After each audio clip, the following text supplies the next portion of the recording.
Hello friends, welcome to my channel S K garden tips. ನಾನು Sumathi. Friends, ನೀವೀಗ ಈ ಪಿಕ್ಚರಲ್ಲಿ ನೋಡ್ತಾ ಇದ್ದೀರಾ ಎಷ್ಟೆಷ್ಟು ದೊಡ್ಡ ಸೋರೆಕಾಯಿ ಆಗಿದೆ ನೋಡಿ. ತುಂಬ ದೊಡ್ಡದಾಗಿದೆ. ಮಿನಿಮಮ್ ಈ ಸೋರೆಕಾಯಿ ನನಗೆ 8ರಿಂದ 9 kg ಅಷ್ಟು ದೊಡ್ಡದಾಗಿದೆ. ಅಷ್ಟು ದೊಡ್ಡದು ಆಗಿದೆ. ಆದರೆ ಬ್ಯಾಡ್ ಲಕ್ ಏನಂದರೆ ಆ ಸೀಡ್ಸ್ ನನಗೆ ಉಳಿಸ್ಕೊಳಕ್ಕಾಗಲಿಲ್ಲ. ನಾನು ಒಣಸ್ದವಾಗ ಅಳಿಲೆಲ್ಲ ತಿಂದುಬಿಟ್ಟು ಹೋಗ್ಬಿಡುತ್ತೆ, ಅದಕ್ಕೆ ಆ ಸೀಡ್ಸ್ ಉಳಿಲಿಲ್ಲ. ಸರಿ, ಓಕೆ, ಈಗ ವೀಡಿಯೋಗೆ ಬರೋಣ. ಈ ವಿಡಿಯೋದಲ್ಲಿ ನಾನು ನಿಮಗೆ 2G ಕಟಿಂಗ್ 3G ಕಟಿಂಗ್ ಬಗ್ಗೆ ನನಗೆ ಗೊತ್ತಿರೋ ಕೆಲವೊಂದು ಟಿಪ್ಸನ್ನು ನಿಮ್ಗೆ ಹೇಳ್ಕೊಡ್ತೀನಿ. ಇದರಿಂದ ಏನಕ್ಕೆ ಲಾಭ ಅಂತ ನಿಮ್ಗೊಂದು ಅಂದ್ಕೊಂಡಿರ್ಬೋದು ನೀವು. ನಮಗೆ ಯಾವುದೇ ಆಗಲಿ ತರಕಾರಿಲಿ ಜಾಸ್ತಿ ಕಾಯಿ ಬಂದರೆ ತುಂಬ ಇಷ್ಟ ಅಲ್ವಾ. ತುಂಬ ಜನರಿಗೆ ಏನಂದರೆ ಪ್ರಾಬ್ಲಮ್ಮು, ಎಲ್ಲ ಗಿಡ ನೆಟ್ಟಿರ್ತಾರೆ, ಅದರಲ್ಲಿ ಜಾಸ್ತಿ ಕಾಯಿ ಬರ್ತಾ ಇರಲ್ಲ. ಈಗ ಸೋರೆ ಆಗಲಿ ಹೀರೆಕಾಯಿ ಆಗಲಿ, ಈಗ ನಾನು ಸಪೋಸ್ ನಮ್ಮ ಮನೇಲಿ ಇದೆ ಅಂದ್ಕೊಳ್ಳಿ, ತುಂಬ ಕಾಯಿ ಆಗ್ತಾ ಇರುತ್ತೆ. ನಾನು ವೀಡಿಯೋ ಮಾಡೋದಲ್ಲೆಲ್ಲ ಕೇಳ್ತಾ ಇರ್ತಾರೆ ತುಂಬ ಜನ, ಅಕ್ಕ ನಿಮ್ಮ ಹತ್ರ ಅಷ್ಟು ಚೆನ್ನಾಗಿ ಬರ್ತಾಯಿದೆ, ನಮ್ಗೆ ಯಾಕೆ ಬರ್ತಾಯಿಲ್ಲ ಅಕ್ಕ ಅಂಥೇಳಿ. ಕೆಲವೊಬ್ಬರಿಗೆ ನಾನು ಕಾಮೆಂಟಲ್ಲಿ ಹೇಳಿದ್ದೀನಿ, ಕೆಲವೊಬ್ಬರಿಗೆ ಹೇಳೋಕ್ಕೆ ಆಗಲಾರ್ದಿದ್ದವರಿಗೆ ವೀಡಿಯೋ ಮಾಡಿಬಿಟ್ಟು ಎಕ್ಸ್ಪ್ಲೇನ್ ಮಾಡ್ತೀನಿ. ಈಗ ಬಳ್ಳಿ ತರಕಾರಿಲಿ ನಾವು ಹಾಗೆ ಬಿಟ್ಟರೆ ಏನಾಗುತ್ತೆ ಅಂದರೆ ಉದ್ದಕ್ಕೆ ಬೆಳ್ಕೊಂಡು ಹೋಗ್ತಾ ಇರುತ್ತೆ. ಅದರಲ್ಲಿ ಕಾಯಿ ಆಗಲ್ವ ಅಂದರೆ ಖಂಡಿತವಾಗ್ಲೂ ಆಗುತ್ತೆ, ಆದರೆ ಕಮ್ಮಿ ಇಳುವರಿ ಸಿಕ್ಕುತ್ತೆ. ನಮಗೆ ಒಂದು 15-20 ಕಾಯಿ ಬರೋ ಕೆಪಾಸಿಟಿ ಆ ಗಿಡಕ್ಕಿದೆ ಅಂದ್ಕೊಳ್ಳಿ, ನಾವು ಯಾವುದೇ ಥರ ಜಾಗ್ರತೆ ತೊಗೊಳ್ದಿದ್ರೆ 2-3 ಕಾಯಿ ಅಷ್ಟೇ ಬರುತ್ತೆ. ಕೆಲವೊಂದು ಟಿಪ್ಸು ಫಾಲೋ ಆಗೋದ್ರಿಂದ 15-20 ನ್ಯಾಚುರಲಾಗಿ ಬರೋದಿದ್ರೂ ಕೂಡ ನಾವು ಒಳ್ಳೆ ಜಾಗ್ರತೆ ತೊಗೊಂಡ್ರೆ 30-40 ಕಾಯಿ ಕೂಡ ಬರೋವಂಥ ಕೆಪಾಸಿಟಿ ಆ ಗಿಡಕ್ಕೆ ಇರುತ್ತೆ. ಅಂದರೆ ನಾವು ನೋಡ್ಕೊಳ್ಬೇಕಾದ್ದೇನೆಂದರೆ ನಾವು ಯಾವ ಥರ ಪಾಟಲ್ಲಿ ನೆಟ್ಟಿದ್ದೀವಿ, ಎಷ್ಟು ಮಣ್ಣನ್ನು ಅದಕ್ಕೆ ಪ್ರೊವೈಡ್ ಮಾಡಿದ್ದೀವಿ, ಹಾಗೆ ಅದಕ್ಕೆ ಯಾವ ಥರ ಗೊಬ್ಬರ ಹಾಕ್ತಿದ್ದೀವಿ, ಇದು ಕೂಡ ತುಂಬ ಇಂಪಾರ್ಟೆಂಟ್ ಆಗುತ್ತೆ ಅಂದ್ಕೊಳ್ಳಿ. 15-20 ಕಾಯಿ ಅಂದರೆ ಸುಮ್ಮನೆ ಬರೋದು. ಸಣ್ಣದೊಂದು ಪಾಟಲ್ಲಿ ನೆಟ್ಬಿಟ್ಟು ಬೆಳಿ ನೀನು ಅಂದರೆ ಆ ಗಿಡಕ್ಕೆ ಹೇಗೆ ಬೆಳೆಯೋಕ್ಕಾಗುತ್ತೆ, ಸಾಧ್ಯ ಆಗಲ್ಲ.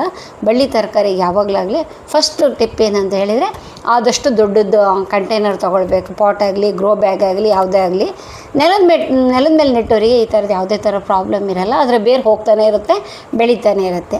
ಎಲ್ಲ ಪ್ರಾಬ್ಲಮ್ಗಳು ಬರೋದು ಈ ಟೆರೆಸ್ ಗಾರ್ಡನಲ್ಲವ್ರಿಗೆ ಮಾತ್ರನೇ ಬರ್ತಾ ಇರುತ್ತೆ. ಅಂಥವ್ರನ್ನೇ ನಾನು ಸ್ವಲ್ಪ ಮನಸ್ಸಲ್ಲಿ ಇಟ್ಕೊಂಡ್ಬಿಟ್ಟು ವೀಡಿಯೋ ಮಾಡ್ತಾ ಇರ್ತೀನಿ. ಮುಖ್ಯವಾಗಿ ಇನ್ನೊಂದು ಏನಂದರೆ ಬಿಗಿನರ್ಸಿಗೋಸ್ಕರ ನಾನು ವೀಡಿಯೋ ಜಾಸ್ತಿ ಮಾಡ್ತಾ ಇರ್ತೀನಿ. ಯಾಕಂತೇಳಿದರೆ ನಾನು ಒಂದಾನೊಂದು ಕಾಲದಲ್ಲಿ ಟೆರೆಸ್ ಗಾರ್ಡನ್ ಸ್ಟಾರ್ಟ್ ಮಾಡಿದವಾಗ ನಾನು ಟಿಪ್ ಕೊಡೋರೇ ಇರಲಿಲ್ಲ. ಆವಾಗೆಲ್ಲ ಏನಂತೇಳಿದರೆ ಇಂಗ್ಲೀಷು ಹಿಂದಿಲೆಲ್ಲ ವೀಡಿಯೋಗಳು ಬರ್ತಿತ್ತು. ನಾನು 15 ವರ್ಷ ಮುಂಚಿನ ಕತೆ ಹೇಳ್ತಾ ಇದ್ದೀನಿ. ಏನೋ ಡೌಟ್ ಬಂದಾಗ ನನಗೆ ಬರೋದೇ ಹರ್ಕು ಇಂಗ್ಲೀಷು ಹಿಂದಿ, ಅದರಲ್ಲೇನಾದ್ರು ಕೇಳಿದವಾಗ ಅವ್ರು ಉತ್ತರನೇ ಕೊಡ್ತಿದ್ದಿರಲಿಲ್ಲ ನಮಗೆ. ಯಾಕಂತೇಳಿದ್ರೆ ಅವರಿಗೆ ತುಂಬ ಸಿಕ್ಕಾಪಟ್ಟೆ ಅದು ಕಾಮೆಂಟ್ಸ್ ಬರ್ತಿತ್ತೋ ಏನೋ ಗೊತ್ತಿಲ್ಲ, ಅಥವಾ ಯಾವ ಥರ ಕೊಡಬೇಕಂತ ಗೊತ್ತಿತ್ತೋ ಇಲ್ಲೋ ಗೊತ್ತಿಲ್ಲ. ಒಟ್ಟಾರೆ ಮೇಲೆ ನನಗೆ ಡೌಟ್ಸ್ ಬಂದಾಗ ಕ್ಲಿಯರ್ ಮಾಡ್ಕೊಳ್ಳೋಕ್ಕೆ ಸಾಧ್ಯನೇ ಇರ್ತಿರ್ಲಿಲ್ಲ. ಅದನ್ನೇ ಈಗ ಈ ಟೈಮಲ್ಲಿ ಈ ಸಮಯದಲ್ಲಿ ಯಾರಾದರೂ ಬಿಗಿನರ್ಸ್ ಸ್ಟಾರ್ಟ್ ಮಾಡಬೇಕು ಟೆರೆಸ್ ಗಾರ್ಡನ್ ಅಂದರೆ ಅವ್ರಿಗೆ ಆಪ್ಷನ್ಸ್ ಸಿಕ್ಕಾಪಟ್ಟೆ ಇದೆ.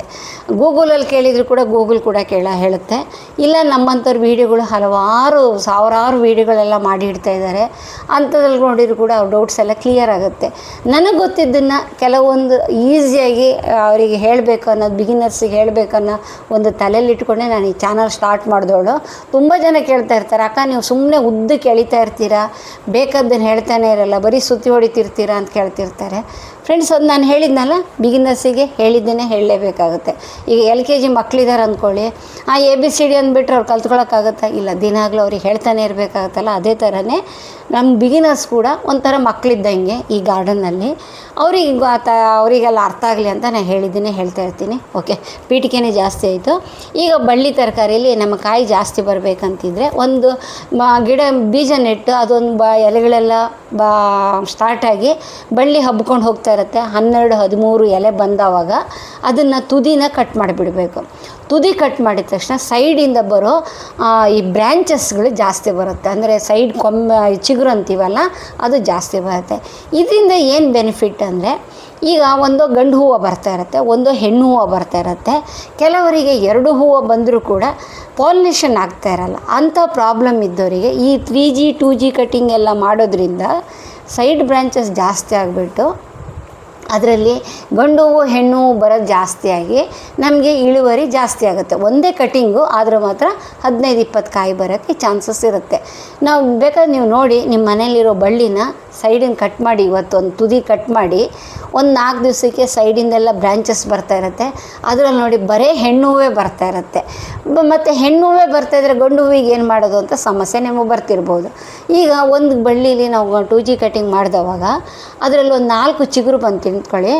ಆಮೇಲೆ ಅದನ್ನು ಕಟ್ ಮಾಡಿದರೆ 3G ಕಟಿಂಗ್ ಅಂತ ಹೇಳ್ತೀವಿ. ಅದ್ರ ಬಗ್ಗೆ ಹೇಳ್ತೀನಿ ನಾನು ನೆಕ್ಸ್ಟು. ಆದರೆ ಒಂದು ಬಳ್ಳಿನ ಮಾತ್ರ ಹಾಗೆ ಬಿಟ್ಬಿಟ್ಟು ಮಿಕ್ಕದ ಒಂದು 2-3 ಬಳ್ಳಿನ, ಅಂದರೆ ಅದೇ ಒಂದು ಸೋರೆಕಾಯಿ ಬಳ್ಳಿ ಎಕ್ಸಾಂಪಲ್ ತಗೊಳ್ಳೋಣ. ನಾವು ಒಂದು 13 ಎಲೆ ಆದ್ರ ಮೇಲೆ ಅದು ಕಟ್ ಮಾಡಿದ್ದೀವಿ. ಸೈಡ್ ಬ್ರಾಂಚಸ್ ಒಂದು 4 ಬಂದಿದೆ ಅಂತ ಇಟ್ಕೊಳ್ಳೋಣ. 4ರಲ್ಲಿ 3 ನಾವು ಮತ್ತು ತುದಿ ಕಟ್ ಮಾಡಬೇಕು. ಅದನ್ನು 3G ಕಟಿಂಗ್ ಅಂತಾರೆ. ಒಂದು ಬಳ್ಳಿ ಮಾತ್ರ ಹಾಗೆ ಇಟ್ಟಿರ್ತೀವಿ ಅಂದ್ಕೊಳ್ಳಿ. ಅದರಲ್ಲಿ ಗಂಡು ಹೂ ಬರ್ತಾ ಇರುತ್ತೆ. ಈ ಉಳಿದು ನಾವು ಕಟಿಂಗ್ ಮಾಡಿರ್ತೀವಲ್ಲ, ಇದರಲ್ಲಿ ಏನಾಗುತ್ತೆ ಅಂದರೆ ಹೆಣ್ಣು ಜಾಸ್ತಿ ಬರ್ತಾ ಇರುತ್ತೆ. ಆ ಗಂಡು ಹೂವು ಹೆಣ್ಣು ಹೂವು ಎರಡು ಈಕ್ವಲ್ ಆಗಿರೋದ್ರಿಂದ ನಮ್ಗೆ ಅದರಲ್ಲಿ ಇಳುವರಿ ತುಂಬ ಚೆನ್ನಾಗಿ ಬರುತ್ತೆ. ಇದು ರೈತರಿಗೆ ತುಂಬ ಜನರಿಗೆ ಗೊತ್ತಿಲ್ಲಾರ್ದಿದ್ದಂಥ ಒಂದು ಟಿಪ್ ಇದು. ರೈತರಿಗಾಗಲಿ ಟೆರೆಸ್ ಗಾರ್ಡನ್ಲಾಗಲಿ ನಾವು ತುಂಬ ಕಾಯಿ ಬೆಳ್ಕೊಳ್ಳೋರಿಗೆ ಈಗ ಸಾಧಾರಣವಾಗಿ ಯಾರೂ ಇಂಥ ಸೀಕ್ರೆಟ್ ಹೇಳೋದೇ ಇಲ್ಲ ನಿಮಗೆ. 2G ಕಟಿಂಗ್ ಅಂದರೆ ಏನು, 3G ಕಟಿಂಗ್ ಏನು ಅಂತ ಹೇಳೋದೇ ಇಲ್ಲ. ಯಾಕಂತೇಳಿದರೆ ಕೆಲವರಿಗೆ ಹೇಳಬೇಕಂತ ಇದ್ದರೂ ಕೂಡ ಹೇಗೆ ಹೇಳೋದು ಅಂತ ಅರ್ಥ ಆಗಲಾರ್ದೆ ಇದ್ದಿರ್ಬೋದು.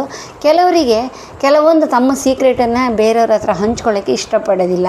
ನಮ್ಮ ಮನೇಲಿ ಮಾತ್ರ ಬೆಳಿಬೇಕಂತ ಒಂದು ಸಣ್ಣ ಸ್ವಾರ್ಥ ಕೂಡ ಕೆಲವರಲ್ಲಿ ಕಾಣಿಸ್ತಿರುತ್ತೆ. ನಾನು ಕೂಡ ಕೆಲವ್ರ ವೀಡಿಯೋ ನೋಡಿದ್ದೀನಿ. ಅವ್ರು ಮಾಡೋದೇ ಒಂದು, ಹೇಳೋದೇ ಒಂದು ಇರುತ್ತೆ. ಆದರೆ ನಾನು ಮಾತ್ರ ಏನು ಮಾಡ್ತೀನಿ ಅದನ್ನೇ ನಿಮ್ಮ ಮುಂದೆ ಇಡ್ತಾ ಇರ್ತೀನಿ. ತುಂಬ ಜನ ನನ್ನ ಗಾರ್ಡನ್ ನೋಡಿ ತುಂಬ ಮೆಚ್ಚಿ ಕಾಮೆಂಟ್ ಮಾಡಿದವರಿಗೋಸ್ಕರ ನಾನು ಈ ವಿಡಿಯೋನ ಮಾಡ್ತಾಯಿದ್ದೀನಿ. ಯಾಕಂತೇಳಿದರೆ ನೀವು ಕಲ್ತ್ಕೊಳ್ಳಿ, ನಿಮ್ಮ ಮನೇಲೂ ತುಂಬ ಕಾಯಿ ಬರಲಿ. ನಮ್ಮ ಮನೇಲಿ ಮಾತ್ರ ಬಂದರೆ ಅದು ನನ್ನ ಸ್ವಾರ್ಥ ಆಗುತ್ತೆ. ನಿಮ್ಮ ಮನೇಲೂ ಬಂತಲ್ಲ ಅಂದರೆ ಅದು ನಿಸ್ವಾರ್ಥ ಆಗುತ್ತೆ. ನಿಮ್ಮ ಮನೇಲಿ ಬರಲಿ ಅನ್ನೋದು ಒಂದು ದೃಷ್ಟಿ ಇಟ್ಕೊಂಡ್ಬಿಟ್ಟೆ ನಾನು ಈ ವಿಡಿಯೋ ಮಾಡ್ತಾಯಿದ್ದೀನಿ. ಈಗ 2G ಕಟಿಂಗ್ 3G ಕಟಿಂಗ್ ಗೊತ್ತಾಯ್ತಲ್ಲ ನಿಮಗೆ, ಯಾಕೆ ಮಾಡಬೇಕಂದ್ರೆ ಜಾಸ್ತಿ ಇಳುವರಿ ಬರೋಕ್ಕೋಸ್ಕರ. ಆಮೇಲೆ ಹೂವು ಬಂದ್ರ ಮೇಲೆ ಹ್ಯಾಂಡ್ ಪಾಲಿನೇಷನ್ ಕೂಡ ತುಂಬ ಇಂಪಾರ್ಟೆಂಟು. ಹ್ಯಾಂಡ್ ಪಾಲಿನೇಷನ್ ಕೂಡ ಗೊತ್ತಿದೆಯೋ ಗೊತ್ತಿಲ್ಲದಿದ್ದರೆ ಸರ್ಚ್ ಮಾಡಿ ನೋಡ್ಕೊಳ್ಳಿ. ಇಲ್ಲ ನಮ್ಗೆ ನೀವೇ ಹೇಳಿ ಅಕ್ಕ ಅಂತೇಳಿ ನಂಗೆ ಕಾಮೆಂಟಲ್ಲಿ ಕೇಳಿ, ನಾನು ಇನ್ನೊಂದು ವೀಡಿಯೋ ಮಾಡಿಬಿಟ್ಟು ನಿಮಗೆ ಹ್ಯಾಂಡ್ ಪಾಲಿನೇಷನ್ ಅಂದರೆ ಏನು ಅಂತ ಹೇಳ್ತೀನಿ. ಸರಿ, ಈಗ 3G ಕಟಿಂಗ್ 2G ಕಟಿಂಗ್ ಎಲ್ಲ ಗಿಡದಲ್ಲೂ ಮಾಡಬೇಕಾ ಅಂತ ನಿಮ್ಗೊಂದು ಅನುಭವ ಒಂದು ಅನುಮಾನ ಕಾಡ್ತಿರ್ಬೋದು. ಬೇಕಾಗಿಲ್ಲ, ಎಲ್ಲ ಗಿಡಕ್ಕೂ ಮಾಡಬೇಕಾಗಿಲ್ಲ. ಬಳ್ಳಿ ತರಕಾರಿಗೆ ಮಾಡಿ ನೀವು ಒಂದು ವೇಳೆ ಬದನೆ, ಟೊಮೆಟೊ ಇಂಥದಕ್ಕೆಲ್ಲ ಮಾಡಿದರೂ ಕೂಡ ಒಳ್ಳೆಯದೇ. ಹಾಗೆ ಮೆಣಸಿನ ಗಿಡಕ್ಕೆ ಕೂಡ ಮಾಡಿ, ತುಂಬ ಒಳ್ಳೆಯದು.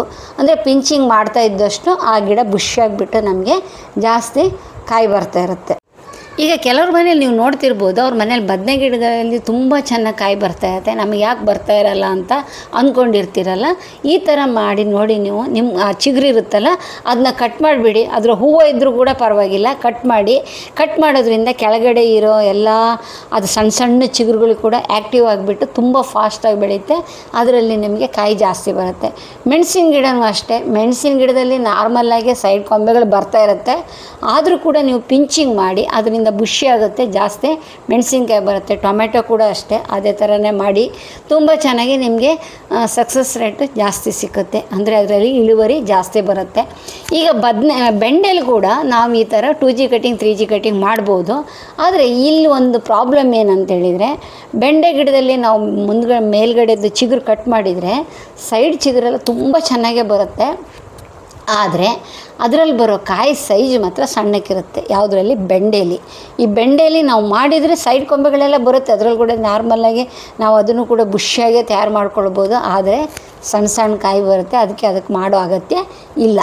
ಈಗ ಇಲ್ಲ, ನಿಮ್ಗೆ ಅಲಸಂಡೆ ತೋರಿಸ್ತಿದ್ದೀನಿ. ಯಾತಕ್ಕೆ ಅಂತ ನಿಮ್ಗೊಂದು ಡೌಟ್ ಬಂದಿರ್ಬೋದು. ನೋಡಿ, ಈ ಥರ ಇದನ್ನು ಮಾಡಿದರೆ 2G ಕಟಿಂಗ್ ನೋಡಿ, ಒಂದು ಸಿಂಗಲ್ ಸ್ಟೆಮ್ ಬರ್ತಾ ಇರುತ್ತೆ. ಈಗ ನಾವು ಅದು ಕಟ್ ಮಾಡಿದ್ರ ಮೇಲೆ ಸೈಡಿಂದ ಚಿಗುರುಗಳೆಲ್ಲ ಆ್ಯಕ್ಟಿವ್ ಆಗಿಬಿಟ್ಟು ಜಾಸ್ತಿ ನಮಗೆ ಹೊಸ ಚಿಗುರುಗಳು ಬಂದುಬಿಟ್ಟು ಅದರಲ್ಲಿ ಹೂವು ಜಾಸ್ತಿ ಬರುತ್ತೆ. ಅರ್ಥ ಆಯ್ತಲ್ಲ ನಿಮಗೆ? ಇದು 2G ಕಟಿಂಗ್. ಇದು ಹಾಗಲ ಬಳ್ಳಿಲಿ ಕೂಡ ಇದೇ ಥರನೇ. ಹಾಗಲ ಬಳ್ಳಿಲಿ ಕೂಡ ಕೆಲವೊಂದು ಸರ್ತಿ ಏನಾಗುತ್ತೆ ಅಂದರೆ ಬರೇ ಗಂಡು ಹೂವೇ ಬರ್ತಾ ಇರುತ್ತೆ. ಎಷ್ಟು ದೂರ ಹೋದರೂ ಕೂಡ ಗಂಡು ಹೂವೇ ಕಾಣಿಸ್ತಾ ಇರುತ್ತೆ, ಹೆಣ್ಣು ಬರ್ತಾ ಇರಲ್ಲ. ಅಂಥ ಬಳ್ಳಿ ನೀವು ಒಂದು ಸರ್ತಿ ಸೈಡ್ ಚಿಗುರನ್ನ ಕಟ್ ಮಾಡಿ, ಆವಾಗ ಏನಾಗುತ್ತೆ ನಿಮಗೆ ಹೂವು ಜಾಸ್ತಿ ಬರುತ್ತೆ. ಅದರಲ್ಲಿ ಹೆಣ್ಣು ಹೂವು ಗಂಡು ಹೂವು ಎರಡೂ ಬರ್ತಿರುತ್ತೆ. ಯಾವಾಗಲೇ ಆಗಲಿ ನಮಗೆ ನೀವು ಬಳ್ಳಿಲಿ ಬೇಕಾದ್ರೆ ಇವತ್ತಿಂದನೇ ಒಂದು ಸ್ವಲ್ಪ ದೃಷ್ಟಿ ಇಟ್ಟು ನೋಡಿ. ಕೆಲವು ಫಸ್ಟ್ ಸ್ಟಾರ್ಟಿಂಗ್ ಬರುತ್ತಲ್ಲ ಬಳ್ಳಿಲಿ ಒಂದು ಗಂಡು ಹೂವೇ ಬರ್ತಾ ಇರುತ್ತೆ. ರೇರ್ ಕೇಸಲ್ಲಿ ಬರೀ ಹೆಣ್ಣು ಹೂವೇ ಬರ್ತಾ ಇರುತ್ತೆ. ಸ್ಟಾರ್ಟಿಂಗೇ ಮಿಡಿ ಆಗ್ತಾ ಇರುತ್ತೆ. ಆದರೆ ಆ ಮಿಡಿ ಪಕ್ವಕ್ಕೆ ಬರೋಕ್ಕೆ ಅದಕ್ಕೆ ಮೇಲ್ ಫ್ಲವರ್ ಇರಲ್ಲ. ಮೇಲ್ ಫ್ಲವರ್ ಇಲ್ಲದಿದ್ದರೆ ಅದು ಪಾಲಿನೇಷನ್ ಆಗದಿದ್ದರೆ ಅದರಲ್ಲಿ ಮಿಡಿ ನಿಂತ್ಕೊಳ್ಳಲ್ಲ. ತುಂಬ ಜನರಿಗೆ ಒಂದು ಡೌಟ್ ಇರುತ್ತೆ, ನಮ್ಮ ಮನೇಲಿ ಮಿಡಿ ಬರ್ತಿರುತ್ತೆ, ಹೂವಾಗುತ್ತೆ, ಆದರೆ ಮಾತ್ರ ಆ ಮಿಡಿ ನಿಂತ್ಕೊಳ್ಳಲ್ಲ ಅಂತ. ಇದಕ್ಕೆ ರೀಸನ್ ಏನಂದರೆ ಹ್ಯಾಂಡ್ ಪಾಲಿನೇಷನ್ ಆಗಲಾರ್ದಿದ್ರೆ ಆ ಪ್ರಾಬ್ಲಮ್ ಇರುತ್ತೆ. ಸಾಯಂಕಾಲದ ಹೊತ್ತಿಗೆ ಹೋಗಿಬಿಟ್ಟು ಹೀರೆ ಆಗಲಿ ಸೋರೆ ಆಗಲಿ ಇಂಥದ್ದೆಲ್ಲ ಸಾಯಂಕಾಲದ ಹೊತ್ತಿಗೆ ಹೂವು ಆಗ್ತಿರುತ್ತೆ, ಹ್ಯಾಂಡ್ ಪಾಲಿನೇಷನ್ ಮಾಡಿ ನೀವು, ಆವಾಗ ನಿಮಗೆ ಜಾಸ್ತಿ ಇಳುವರಿ ಬರುತ್ತೆ ನೋಡಿ. 100% ನಿಮಗೆ ಸಕ್ಸಸ್ ರೇಟ್ ಕಾಣಿಸುತ್ತೆ. ಈಗ 2G ಕಟಿಂಗ್ 3G ಕಟಿಂಗ್ ಯಾಕೆ ಮಾಡಬೇಕು, ಮಾಡ್ದಾಡ್ದಿದ್ರು ಏನು ಪ್ರಾಬ್ಲಮ್, ಇದೆಲ್ಲದ್ರ ಬಗ್ಗೆ ನಿಮ್ಗೆ ಅರ್ಥ ಆಗಿದೆ ಅಂದ್ಕೊಂಡಿದ್ದೀನಿ. ಒಂದು ವೇಳೆ ಈ ವಿಡಿಯೋ ಇಷ್ಟ ಆಯ್ತು ಅಂದರೆ ಲೈಕ್ ಮಾಡಿ, ಸಬ್ಸ್ಕ್ರೈಬ್ ಮಾಡ್ಕೊಳ್ಳಾರ್ದಿದ್ರೆ ಸಬ್ಸ್ಕ್ರೈಬ್ ಮಾಡ್ಕೊಳ್ಳಿ, ಒಂದು 4 ಜನರಿಗೆ ಶೇರ್ ಮಾಡಿದರೆ ನನಗೂ ಖುಷಿಯಾಗುತ್ತೆ. ಹಾಗೆ ನಿಮಗೆ ವಿಡಿಯೋ ತುಂಬ ಇಷ್ಟ ಆಯಿತು ಅಂದ್ಕೊಂಡ್ರೆ ಕೆಳಗಡೆ ಹೈಪ್ ಬಟನ್ ಇದೆಯಲ್ಲ, ಅದನ್ನು ಒಂದು ಸರ್ತಿ ಪ್ರೆಸ್ ಮಾಡಿ. ಈ ಥರ ನನಗೆ ಏನೋ ಹೆಲ್ಪ್ ಮಾಡಬೇಕಿದ್ರೆ ಥ್ಯಾಂಕ್ಸ್ ಬಟನ್ ಕೂಡ ನೀವು ಮಾಡಿಬಿಟ್ಟು ನನಗೆ ಹೆಲ್ಪ್ ಮಾಡ್ಬೋದು.